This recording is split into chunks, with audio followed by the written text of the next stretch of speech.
সম্মানিত দর্শক এবং শ্রোতা, আসসালামু আলাইকুম রহমতুল্লাহ।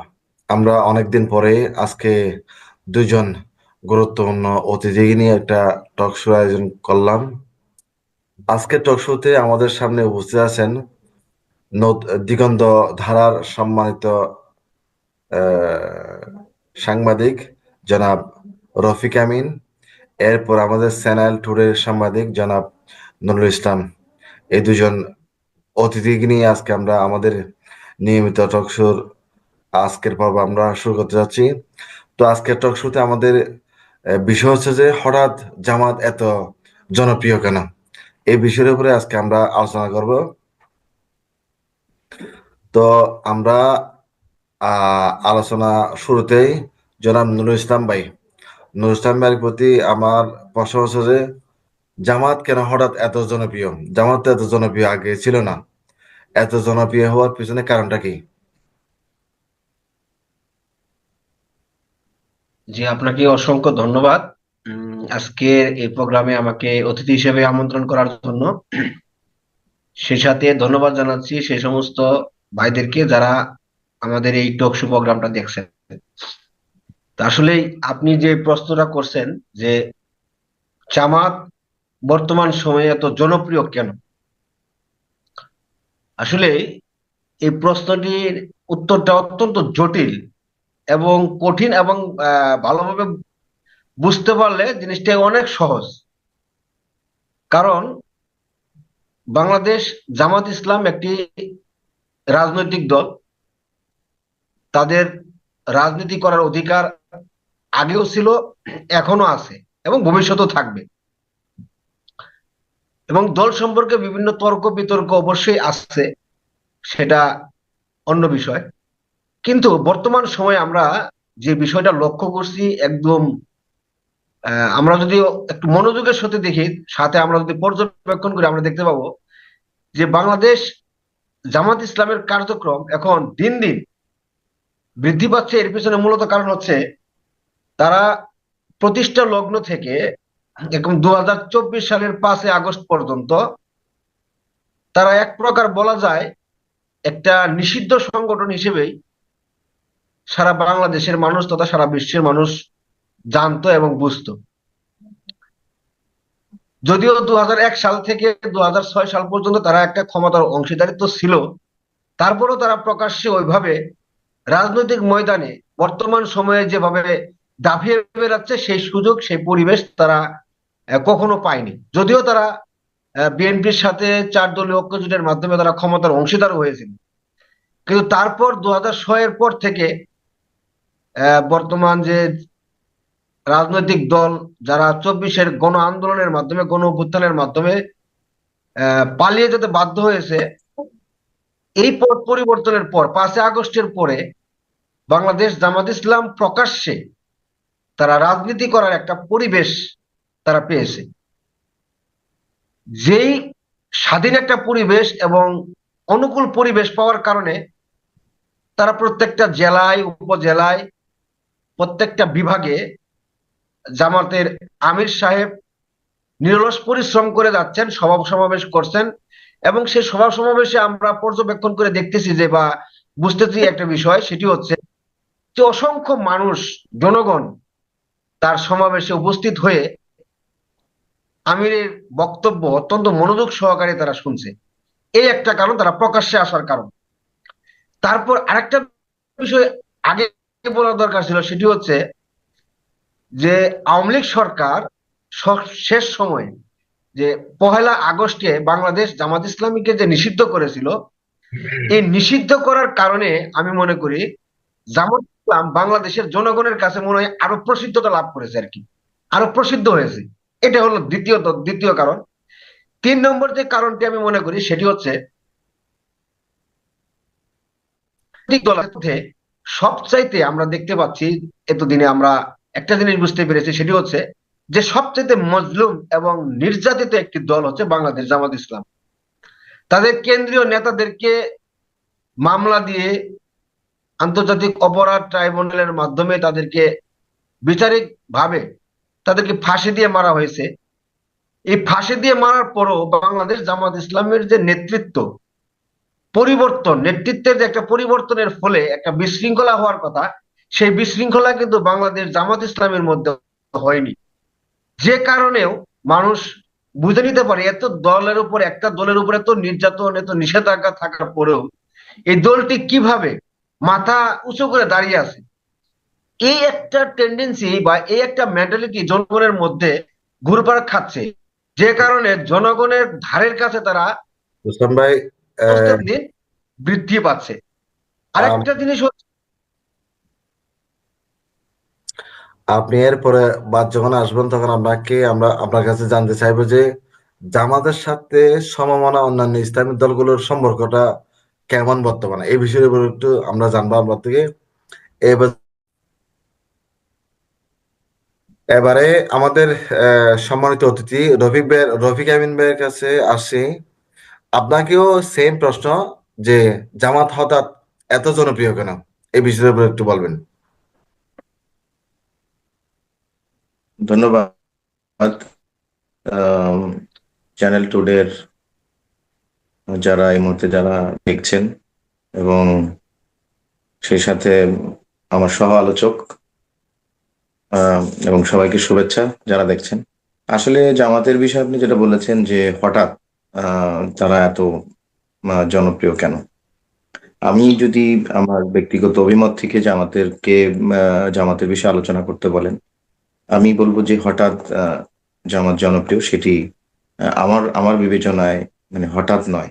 জামাত জামাতে ইসলামী বাংলাদেশে তাদের স্বাধীনতা পরবর্তী সময় থেকে তারা যে রাজনীতি করে এসছে, এই রাজনীতির মধ্যে তারা অনেক ধরনের প্রোপাগান্ডা বা বলতে পারেন যে তাদের বিরুদ্ধে যে ধরনের রিমার ছড়ানো, এটি কিন্তু আমরা দেখে আসছি। এবং জামাতের আপনি দেখে থাকবেন যে বিশেষ করে আহ 2008 আটের যে নির্বাচন, জাতীয় নির্বাচনের পরে যে আমরা জেনে থাকবেন যে জামাতের শীর্ষ নেতৃবৃন্দকে যে জুডিশিয়াল কিলিং করা হয়েছে, জুডিশিয়াল কিলিং এর মধ্য দিয়ে বাংলাদেশে জামাত ইসলামের রাজনীতিকে যেভাবে ধ্বংস করে দেওয়ার যে একটি দেশীয় এবং আন্তর্জাতিক যে চক্রান্ত, সেটি তারা উম, করেছে।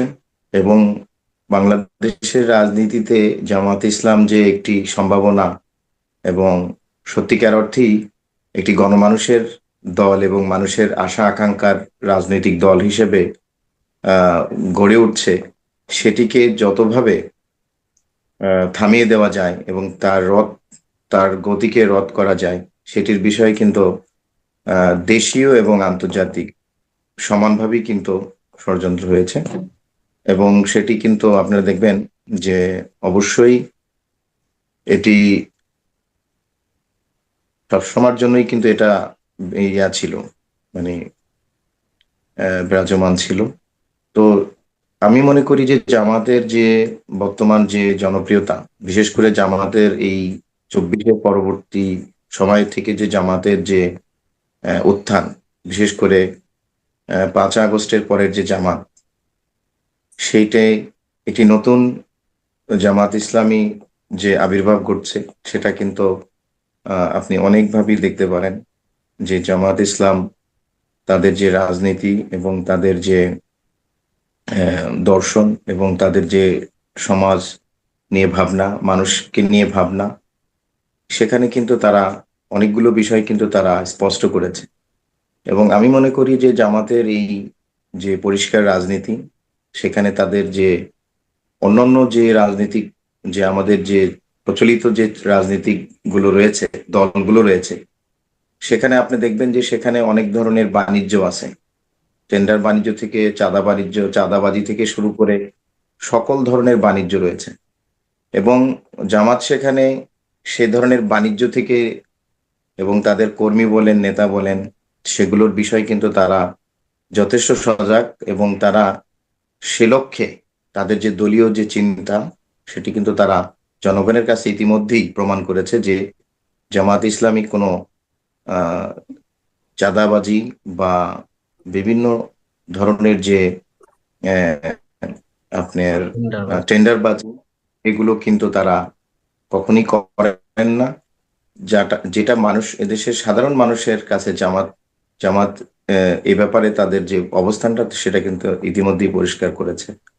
এবং আচ্ছা। আমি ব্যক্তিগতভাবে মনে করি জামাতের যে রাজনৈতিক দর্শন এবং তারা যে লক্ষ্যে গণমানুষের রাজনীতি করছে, এবং সেই রাজনীতি যদি তারা অব্যাহত রাখতে পারে, এবং জামাত অতীতেও যেরকম জনপ্রিয় ছিল এবং বর্তমানে তাদের যে জনপ্রিয়তা রয়েছে এবং আগামীতেও তারা জনপ্রিয়তার আহ, যে আহ, আহ, সর্বোচ্চ শিখরে পৌঁছতে পারবে, এবং সেটা আমি ব্যক্তিগতভাবে মনে করি। এবং জামাত সেই লক্ষ্যে তারা অনেক দূরই অগ্রসর হয়েছে এবং তারা নির্লসভাবে কাজ করে যাচ্ছে। সেটি আমি রফিক ভাই, ব্যক্তিগতভাবে বিশ্বাস করি। আপনাকে আমি আরেকটা প্রশ্ন করতেছি।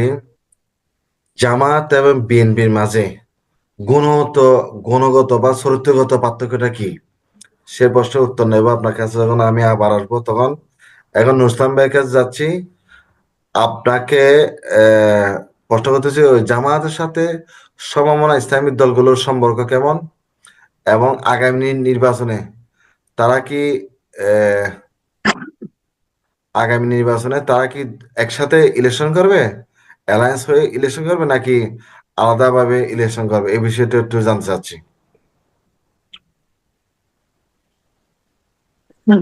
আমাকে করছেন? না না, নুসলাম ভাইকে করছি।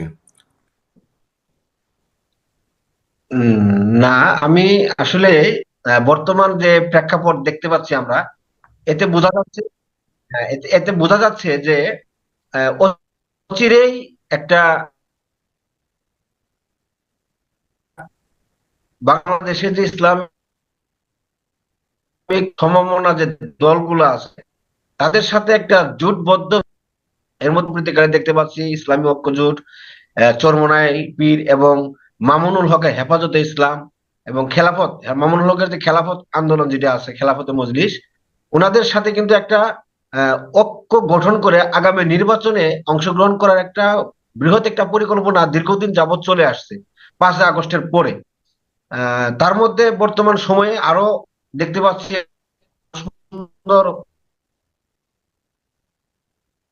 ইসলামী, বলা হয় যে ইসলামী দলগুলা যদি ঐক্যবদ্ধ হতে পারে তাহলে যে কোনো স্বৈরাচার এবং ফ্যাসিস্ট বিরোধী পারবে। যে প্রয়োজনীয়তাটা ইদানিং আমরা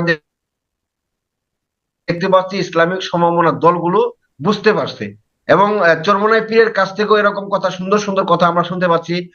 আল্লামা মামুনুল হকের মাধ্যমে, আমরা খেলাফত মজলিসের মাধ্যমে আমরা শুনতে পাচ্ছি, এবং বাংলাদেশ জামাত ইসলামের যে আমির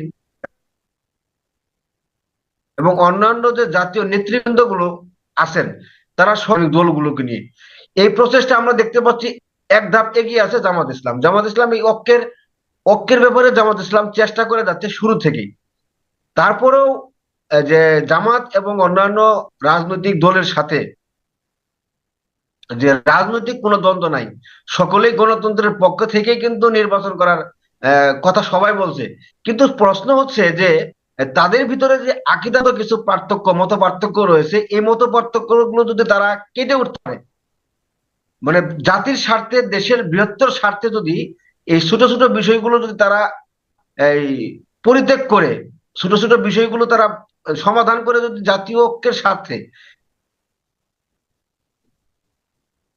দেশের বৃহত্তর স্বার্থে এবং ইসলাম রক্ষার স্বার্থে যদি মোহামনারা ইসলামী দলগুলা একত্রিত হয়ে নির্বাচন করার, এটা সমূহ সম্ভাবনা আছে আমি মনে করি। আচ্ছা নুসলাম ভাই, ধন্যবাদ। রফিক আমিন ভাইকে একটা প্রশ্ন করছিলাম যে বিএনপির সাথে জামাত ইসলামীর গুণগত পার্থক্য কোন কোন জায়গায় আছে, এই বিষয়টা একটু উত্তর দেবেন আপনি।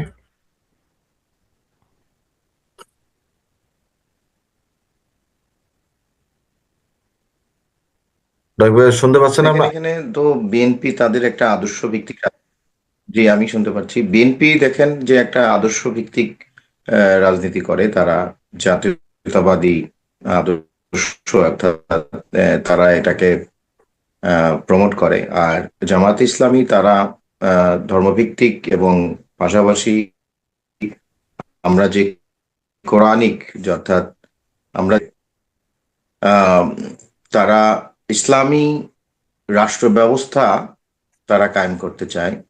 অর্থাৎ আমাদের যে কোরআন এবং আমাদের যে রসুল সাল্লাহ আলাইসাল্লামের যে জীবন আদর্শ, সেই আদর্শ ভিত্তিক রাজনীতি তারা প্রতিষ্ঠা করে, এবং গণমানুষের রাজনীতি, এখানে দুটি অনেক তফাৎ রয়েছে। তবে আমি যেটা মনে করি যে জামাতে ইসলামের বেশ কিছু প্রশ্ন কিন্তু মানুষের কাছে, ইতিমধ্যে আপনি জানেন যে সেই প্রশ্নগুলি কিন্তু মানুষ বিভিন্ন সময় করে থাকে। সেই বিষয়গুলো জামাত ইসলামকে, আমি মনে করি যে তারা তাদের লিখনির মাধ্যমে, তাদের আলোচনা বক্তব্যের মাধ্যমে তারা অনেকভাবেই কিন্তু জনগণের কাছে তারা ইতিমধ্যে তারা কিন্তু বলেছে। তার মধ্যে আমি যতগুলি বিষয় জানি তার ভিতরে গুরুত্বপূর্ণ বিষয় হচ্ছে যে জামাতে ইসলামী একটি কট্টর ইসলামী দল। সেটি মানুষের কাছে, এখনো অনেক মানুষের কাছে কিন্তু এই বিষয়টি বাজারে প্রচলিত আছে। এবং জামাতে ইসলামী যদি ক্ষমতায় আসে, জামাত ইসলাম যদি ক্ষমতায় আসে, সেক্ষেত্রে নারীরা আহ, তাদের কর্মে, তাদের যে কর্মক্ষেত্রে তারা ওইভাবে বিচরণ করতে পারবে না। জামাত ইসলামী একটি রক কাটা পার্টি। জামাতে ইসলামী মওদুদবাদ কে বিশ্বাস করে। এবং জামাতে ইসলামী বিভিন্ন, যে জামাত ইসলাম সম্পর্কে মানুষের কিছু প্রশ্ন আছে, আমি মনে করি যে সেই প্রশ্নগুলি নিয়ে আমরা দেখেছি যে বই এবং বিভিন্ন সেমিনার এবং আমিরে জামাত কিন্তু এই বিষয়গুলো অনেকভাবেই বলার চেষ্টা করেছেন।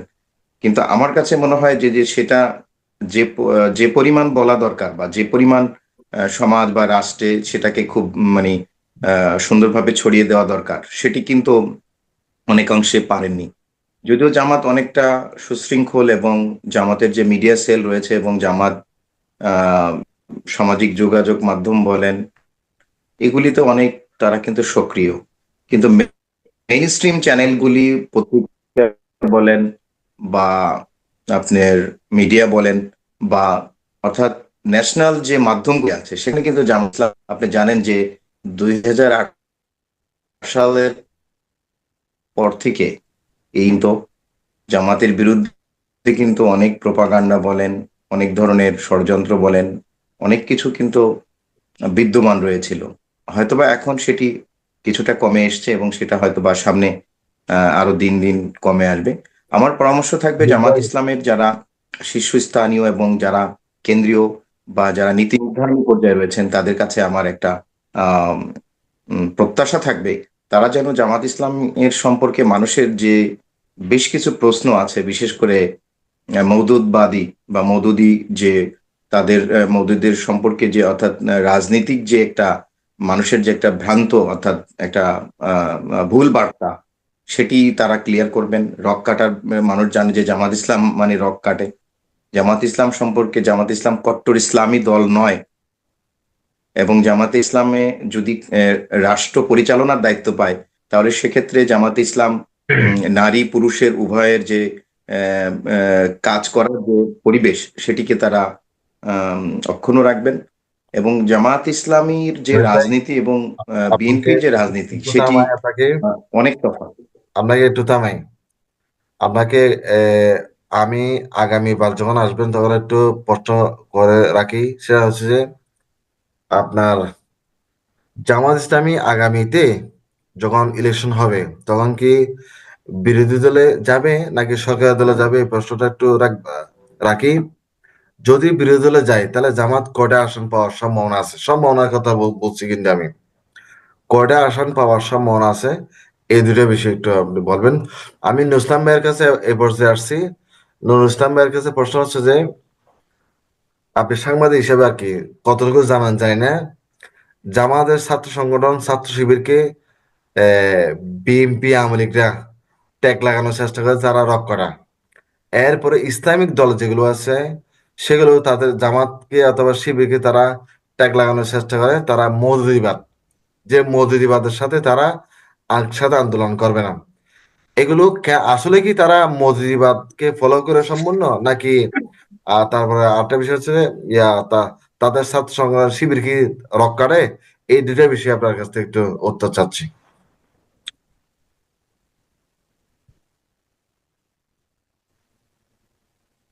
না, আসলে ঘটনা হচ্ছে কি, আপনি করতে পারেন, কিন্তু সেই সমালোচনাটা হওয়া দরকার গঠনমূলক, বিরোধিতামূলক না, আক্রমণাত্মক নয়। আমরা বর্তমান সময়ে প্রথম যে কথাটি হচ্ছে, আমি বলতে চাচ্ছি যে মওদুদিবাদ,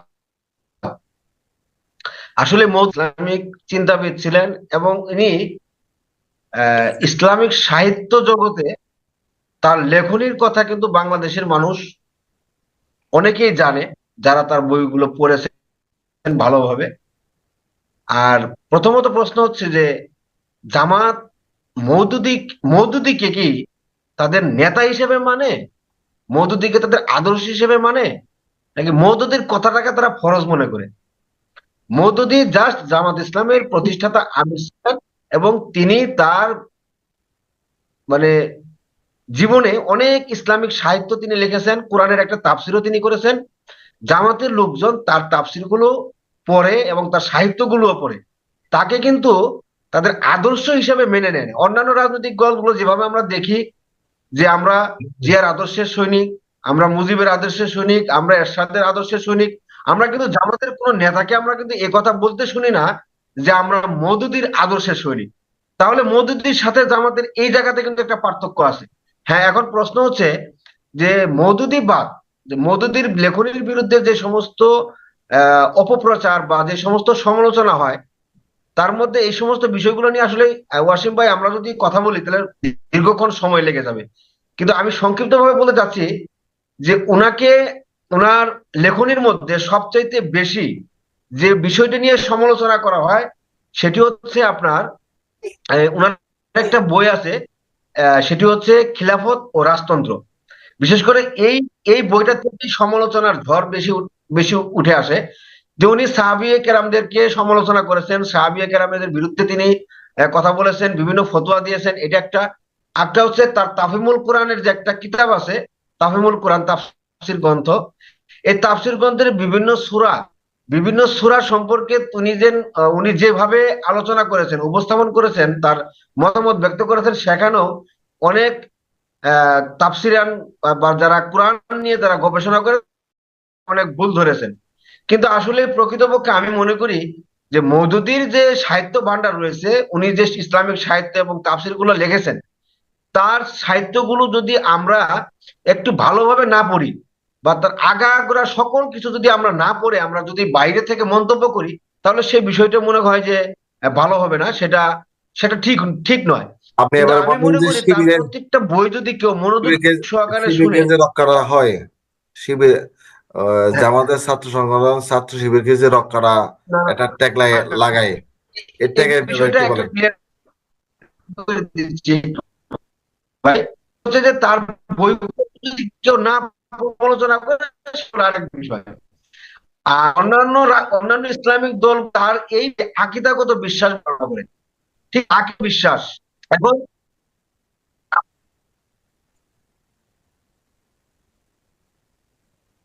তমুক ছেলেকে রক্ষাচ্ছে, তমুক ছেলেকে এ কথা কিন্তু কেউ বলতে পারবে না। আবার এইভাবে যদি সারা বাংলাদেশ ব্যাপী যদি কেউ একটা জরিপ করে, আসলে কোনো জায়গা থেকে কিন্তু বলতে পারবে না যে শিবির কোনো রক কাটছে। এটা আসলে মিডিয়া সন্ত্রাসের শিকার। ইসলামী ছাত্র শিবির এর বিরুদ্ধে যে রক কাটার যে অভিযোগটা দেওয়া হয়, এটা একটা এক প্রকারের যে মিথ্যা প্রপাগান্ডা আমি বলতে পারি। কারণ ইসলামী ছাত্র শিবির যেভাবে যে তাদের কার্যক্রম পরিচালনা করে যাচ্ছে, বাংলাদেশে তথা এশিয়া মহাদেশের একটি বৃহত্তর ছাত্র সংগঠন হিসেবে তারা অলরেডি বিশ্বের কাছে কিন্তু পরিচয় লাভ করেছে। তারা তাদের যে কার্যক্রম, তাদের যে চলাফেরা, তাদের যে আচার আচরণ, তাদের স্টুডেন্টদের ছাত্রদের যে মেধা, তাদের যে মেধার বহিঃপ্রকাশ তারা ইদানিং জাতির সামনে উপস্থাপন করতেছে, এটা দেখে কিন্তু প্রমাণ হয় তারা আচ্ছা, ঠিক আছে নুসরান ভাই, আসলে সন্ত্রাসী হতো, চাঁদাবাজ হতো, ডকাইত হতো, সেনা সংগঠনে লিপ্ত কি থাকতো, আবার ভিন্ন এবং একটা প্রশ্ন অন্যান্য, করি। তাহলে মানুষ অবশ্যই তারা দেখতে পাবে। নুসরান ভাই, আপনাকে একটা ভিন্ন একটা প্রশ্ন করি, সেটা সেটা আহ আবার যখন আসবেন তখন উত্তর দিবেন আর কি। আওয়ামী লীগ তো 5 আগস্টের সময় তো চলে গেছে। আপনার ধারণা কি বলে? আপনারা সাংবাদিকতা করেন, আপনার ধারণা কি বলে যে আমাদের কতদিন পরে, কত বছর পরে বাংলাদেশে আবার আসতে পারে বলে আপনার বিশ্বাস? এখন আমি রফিক আমিন ভাইয়ের কাছে প্রশ্ন আসছি। ভাই, আপনাকে যেটা বলছিলাম আর কি, জামাত ইসলামী কোর্টে আসন পাওয়ার সম্ভাবনা আছে, অথবা জামাত কি আগামীতে বিরোধী দলে থাকবে নাকি কোন অবস্থানে তাদের তাদের অবস্থান থাকবে, একটু বলবেন? আচ্ছা, জামাত কতগুলা প্রশ্ন বা আসন পাবে বা বিরোধী দলে থাকবে বা সরকার দলে থাকবে, সেটা সেই প্রশ্নে যাওয়ার আগে আমি আমাদের আমার যিনি সহ আলোচক নুরুল ইসলাম ভাই, ওনাকে ভাই সম্বোধন করছি। উনি যেটা উনি খুবই সুন্দরভাবে যে আলোচনাটা আমি করেছিলাম তার একটা খুব চমৎকার ব্যাখ্যা দিয়েছেন, এজন্য আমি তাকে মোবারকবাদ জানাই। যে উনি যে কথাটা বলবার চেষ্টা করেছেন যে মওদুদবাদী, যেটা আপনি ইসলামী শাসনতন্ত্র বা আপনি খেলাফত রাষ্ট্র ব্যবস্থা নিয়ে মানুষের ভিতরে যে ধরনের সমালোচনা আছে জামাত ইসলামকে নিয়ে এবং ভ্রান্ত তথ্য আছে এবং যেটাকে বলা হয় অসত্য এবং মন গড়া এবং ভিত্তিহীন যে বিষয়গুলো আছে, সেটাকে আমার মনে হয় যে জামাতের যে সেল আছে বা জামাতের যে প্রচার সেল আছে বা যে ধরনের তাদের যে ইয়া আছে, সেগুলোকে খুব দারুণভাবে আরো ব্যাপকভাবে সেটাকে করা উচিত। সেটি যে মওদুদবাদী বা তাদের যে আদর্শ ভিত্তিক রাজনীতি বা রাজনীতি এবং রব কাটা বা সামগ্রিক অনেক বিষয় আছে, যেটা মানুষের ভিতরে এক ধরনের প্রশ্ন আছে, সেই প্রশ্নগুলো অনেক বিস্তর।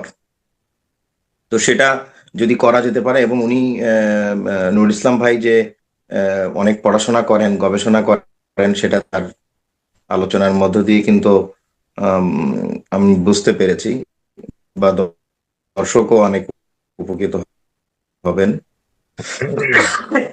দুঃখিত। আমি আপনার প্রশ্নে আসি যে আগামীতে জামাত ইসলাম কি মানে তারা বিরোধী দলে থাকবে না সরকার দলে থাকবে? দেখেন, রাজনীতি কিন্তু এখনো পর্যন্ত আমরা প্রধান ইন্টারিম গভর্নমেন্টের যে প্রধান উপদেষ্টা ডক্টর প্রফেসর মোহাম্মদ ইউনূসের যে ঘোষণা, সেটা হচ্ছে যে আপনারা আমরা জানি যে 6টা সংস্কার কমিশন হয়েছে এবং তার ভিত্তিতে অর্থাৎ 25-এর শেষে অথবা 26-এর মাঝামাঝিতে একটা তাদের যে নির্বাচনী যে পরিকল্পনা বা রোড ম্যাপ যেটাই বলেন, সেখানে কিন্তু অনেক রাজনৈতিক কিন্তু পরিবর্তন কিন্তু ঘটবে এবং রাজনীতিতে অনেক ধরনের পরিবর্তন যে হবে বা অনেক নাটকীয়তা থাকবে, সেটা কিন্তু ইতিমধ্যেই কিন্তু আভাস পাওয়া গেছে। আপনি জানেন যে আহ, নুর ইসলাম ভাই কিন্তু খুব রাইটলি বিষয়গুলো বলবার চেষ্টা করেছেন যে ইসলামী যে সমমনা দলগুলি আছে, তারা কিন্তু ইতিমধ্যেই কিন্তু জামাত ইসলাম এর সাথে এবং জামাত ইসলাম তাদের সাথে কিন্তু একটা বৃহত্তর ঐক্য করার যে প্রয়াস তারা কিন্তু চালিয়ে যাচ্ছে। এবং সেটি যদি হয়, তাহলে বাংলাদেশের রাজনীতিতে একটি যুগান্তকারী পরিবর্তন আসতে যাচ্ছে। কারণ বাংলাদেশের মানুষ কিন্তু আপনি জানেন যে আওয়ামী লীগ এবং বিএনপি কে তারা কিন্তু অনেকবার দেখেছে। আপনি যদি বলেন, তাহলে বিএনপি এবং আওয়ামী লীগকে মানুষের মানুষ কিন্তু তাদেরকে ভোট দিয়েছে এবং তাদেরকে পার্লামেন্টে পাঠিয়েছে এবং রাষ্ট্রে কিন্তু দায়িত্ব দিয়েছে।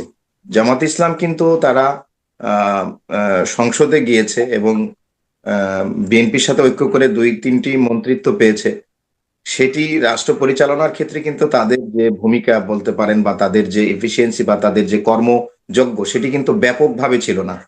তো আমি আমার যেটা ব্যক্তিগত যেটা আমি যেটা মনে করি, আমি ব্যক্তিগতভাবে, যে জামাত ইসলাম যদি সমমনা দলগুলো নিয়ে একটি ইসলামী দলগুলোকে নিয়ে যদি একটি সমমনা দলগুলিদেরকে নিয়ে যদি একটি ঐক্য গড়ে তুলতে পারে, এবং সেখানে শুধু ইসলামী দল না, আমার বিশ্বাস যে আরো অনেক নাটকীয় কিন্তু বিষয় কিন্তু আমরা আমরা দেখতে পাবো।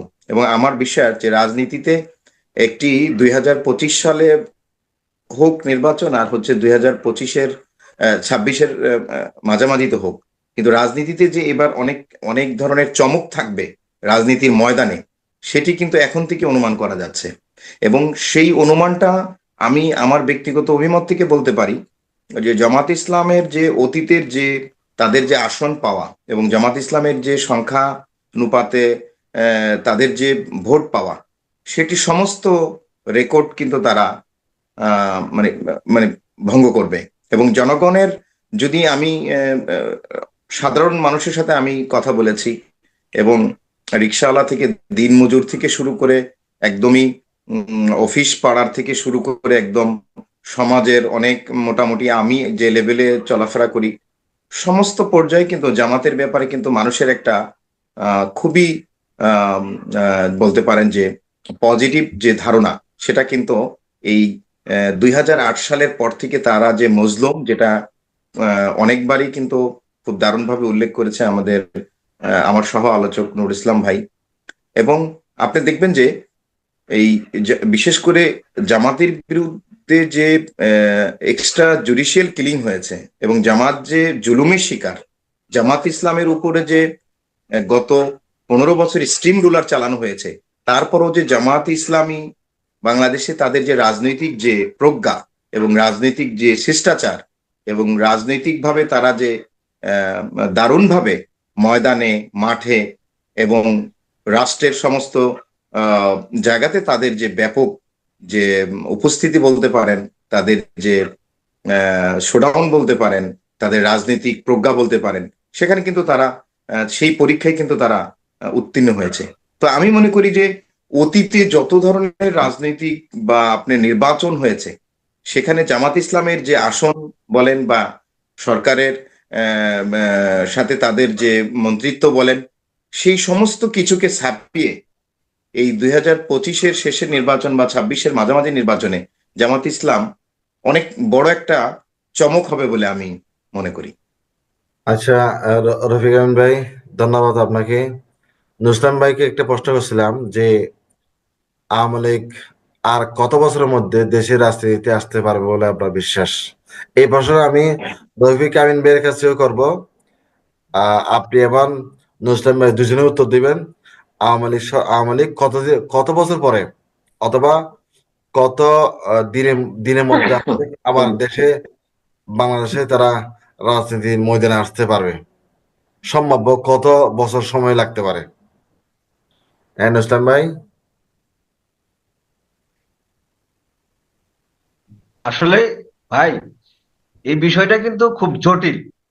কারণ হলো, আমি প্রথমে যে কথাটা বলে নিচ্ছি সেটি হচ্ছে যে বাংলাদেশের বর্তমান যে রাজনীতি, এই রাজনীতিতে শেষ বলতে কিছু নাই।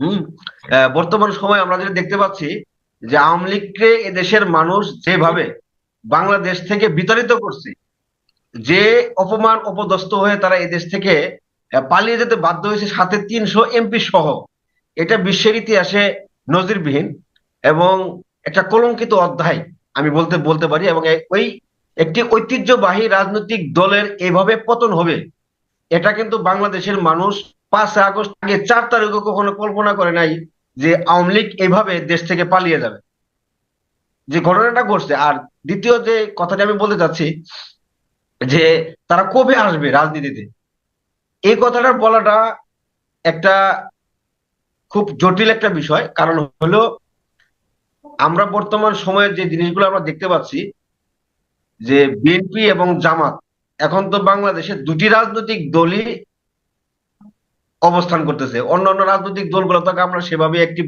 দেখছি না। যে সেক্ষেত্রে আমি বলতে পারি, বর্তমান বিএনপির যে অবস্থান, বিএনপি যেভাবে তাদের রাজনৈতিক কার্যক্রম পরিচালনা করতেছে, এতে মনে হচ্ছে যে তারা অলরেডি ক্ষমতায় চলে গেছে। বিভিন্ন ভাবে যদি আমরা দেখি, যে দখলদারিত্ব থেকে শুরু করে চাঁদাবাজি, টেন্ডারবাজি এবং বিভিন্ন জায়গায় বিভিন্ন রকম অসামাজিক কার্যকলাপ, চুরির মতো ঘটনাও তারা ঘটাইতেছে। এবং এমনও দেখতে পাচ্ছি যে আমরা জামালপুরের একটা নিউজ আমরা দেখতে পেলাম, যে এক বাড়ি থেকে তারা গরু চুরি করে এনে তারা খেয়ে ফেলছে, ভুরিভোজ করছে তারা। আচ্ছা, এই কাজটা কে করছে আগে? এই কাজটা আগে কিন্তু আওয়ামী লীগের ছেলেপেলেরা, ছাত্রলীগ, যুবলীগের ছেলেপেলেরা করছে। আর সেই কাজটা কিন্তু এখন বিএনপিরাই করতেছে। এটা একটা পয়েন্ট।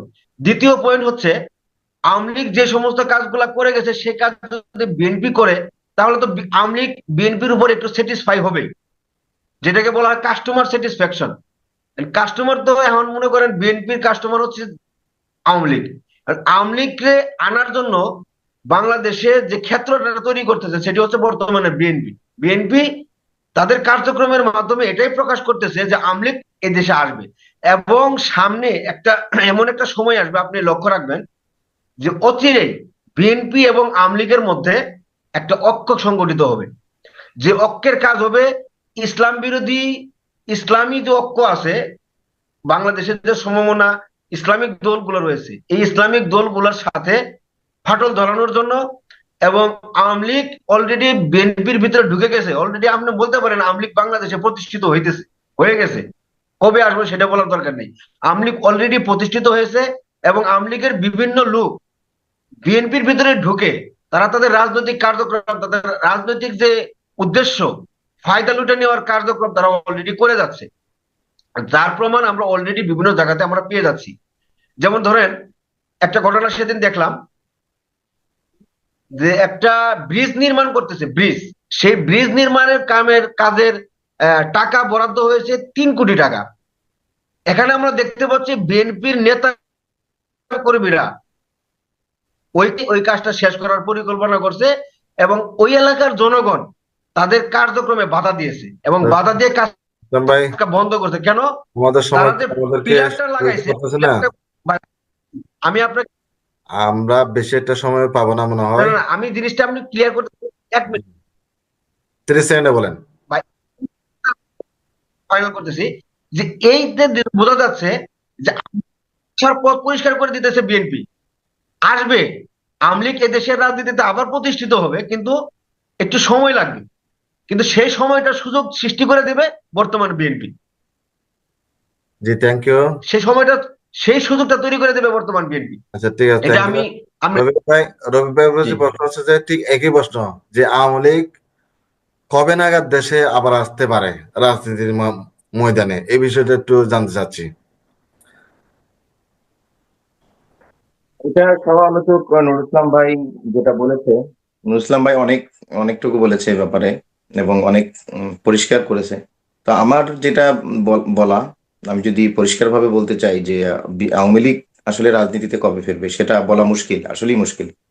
তবে তিনি যে আশঙ্কার কথাগুলো বলছে যে বিএনপি নতুনভাবে তাদেরকে বিভিন্ন জায়গাতে অ্যাকোমোডেট করতেছে, এঙ্গেজ করতেছে, যেটি আমাদের জন্য দুর্ভাগ্য, জাতির জন্য দুর্ভাগ্য।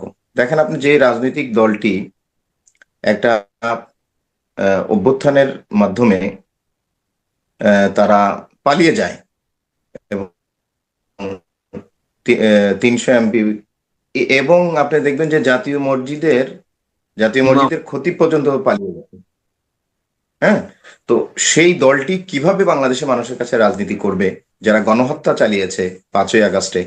এবং আপনি জানেন যে পুরা জুলাই মাস জুড়ে বাংলাদেশে যে ছাত্র এবং জনতার বিরুদ্ধে তারা যে পুলিশ, বিডিআর, আনসার, আর্মি পর্যন্ত, অর্থাৎ রাষ্ট্রীয় বাহিনী দিয়ে যারা সরাসরি গণহত্যা চালিয়েছে, এবং বাংলাদেশের মানুষের অধিকারের প্রশ্নে, বাংলাদেশের মানুষের অধিকারের সকল প্রশ্নকে তারা জলাঞ্জলি দিয়ে, দেখিয়ে তারা মানুষের উপরে তারা অস্ত্র চালিয়েছে। এবং মানুষ, আপনি জানেন যে আবু সাইদ মুগ্ধর যে বুক পেতে দেওয়া এবং তাদের যে রক্ত, সেই রক্তের বিনিময়ে কিন্তু বাংলাদেশ এই 5 আগস্ট কিন্তু নতুনভাবে কিন্তু আবার পুনর্জন্ম হয়েছে বাংলাদেশের, এবং বাংলাদেশের যে আমরা দ্বিতীয় মুক্তিযুদ্ধ বলি। তা এখানে আওয়ামী লীগ যে কি কথা ভিত্তিতে এবং কি নিয়ে তারা যে রাজনীতি করবে, এবং মানুষের কাছে তারা, আপনি দেখবেন যে আওয়ামী লীগের লোকজন কিন্তু এখনো পর্যন্ত বিভিন্নভাবে বিভিন্ন জায়গা থেকে, বিভিন্ন দেশ থেকে কিন্তু তারা সামাজিক যোগাযোগ মাধ্যমে মেইন স্ট্রিম চ্যানেলে না আসলেও তারা কিন্তু তাদের বিভিন্ন অভিব্যক্তি কিন্তু তারা প্রকাশ করছে।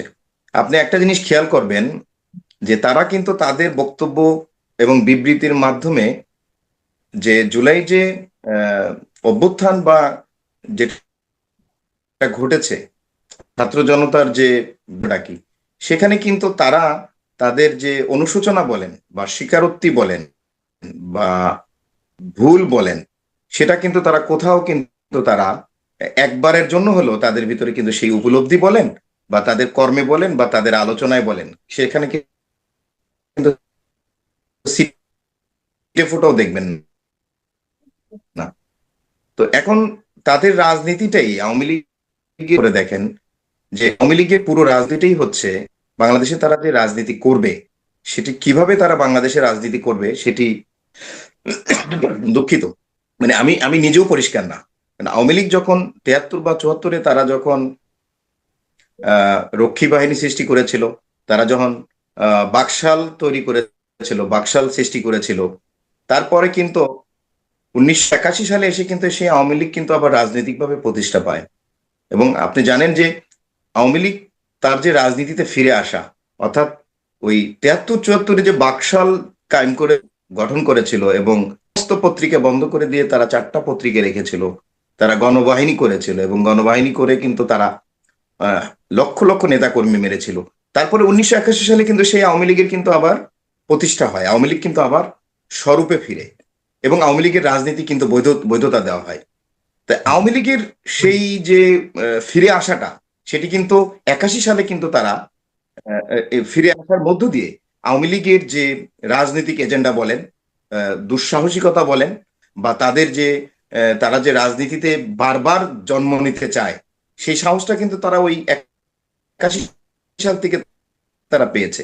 তা আমার ব্যক্তিগত অভিমত হচ্ছে যে আজকে বিএনপি তারা যদি আওয়ামী লীগকে নতুন ভাবে অ্যাকোমোডেট করতে চায় বাংলাদেশের রাজনীতিতে, তাহলে বিএনপি কিন্তু অবশ্যই এর চরম মূল্য দিতে হবে, বিএনপিকে কিন্তু অবশ্যই এর মূল্য দিতে হবে। রবি ভাই, 81 সালে আমাদের 81 সালের সময়, আওয়ামী লীগকে যে পুনঃপ্রতিষ্ঠা করা হয়েছিল, হ্যাঁ, আপনি তার প্লিজ ফলশ্রুতিতে কিন্তু, শেষ করেন। আমাকে শেষ করতে দেন, তার ফলশ্রুতিতে কিন্তু আমরা 5ই আগস্টের মতো এরকম রক্তক্ষয়ী, অর্থাৎ 2000-এর মতো প্রায় মানুষের জীবনের বিনিময়ে, রক্তের বিনিময়ে এবং আহ, লক্ষাধিক মানুষের পঙ্গুত্ব বরণের মধ্য দিয়ে বাংলাদেশ কিন্তু আবার নতুন ভাবে, নতুন করে আমাদের কিন্তু স্বাধীন করতে হয়েছে। অর্থাৎ আওয়ামী লীগ যদি আবার বাংলাদেশের রাজনীতিতে প্রবেশ করে বা প্রতিষ্ঠা হয়, তাহলে বাংলাদেশকে আবারও অনেকবার এই 5ই আগস্ট ঘটবে এবং বারংবার কিন্তু বাংলাদেশে 5ই আগস্ট হবে। এবং সেটা আওয়ামী লীগকে যারাই আবার নতুন ভাবে বাংলাদেশের রাজনীতিতে পেট্রোনাইজ করবে বা অ্যাকোমোডেট করবে, তাদেরকেও কিন্তু সমানভাবে মূল্য দিতে হবে, সেটি অনেক পরিষ্কার। জি, থ্যাংক ইউ রবি ভাই। তো আমাদের সময় সংক্ষেপের কারণে আমরা আর আগাতে পারছি না। তো সম্মানিত দুজন সাংবাদিক আমাদের আজকের আলোচনায় অংশ নিয়েছেন, অনেক গুরুত্বপূর্ণ আপনারা আলোচনা করছেন, অনেক কিছু জানলাম। আসলে সাংবাদিক ডাকলে আসলে জানার ব্যাপকতা অনেক বেড়ে যায়। এই জন্য আপনাদের দুজনকে ধন্যবাদ। এবং আগামীতে আপনাদেরকে যদি আবার টাইম নষ্ট করতে চাই, একটু কাইন্ডলি সময় দিবেন, এই প্রত্যাশা ব্যক্ত করে আজকে আমাদের টক শুর আলোচনা এখানে শেষ করছি। আসসালামু আলাইকুম রহমতুল্লাহ। চলো আমার ওয়ালাইকুম সালাম ওয়া রাহমাতুল্লাহ। আসসালামু আলাইকুম।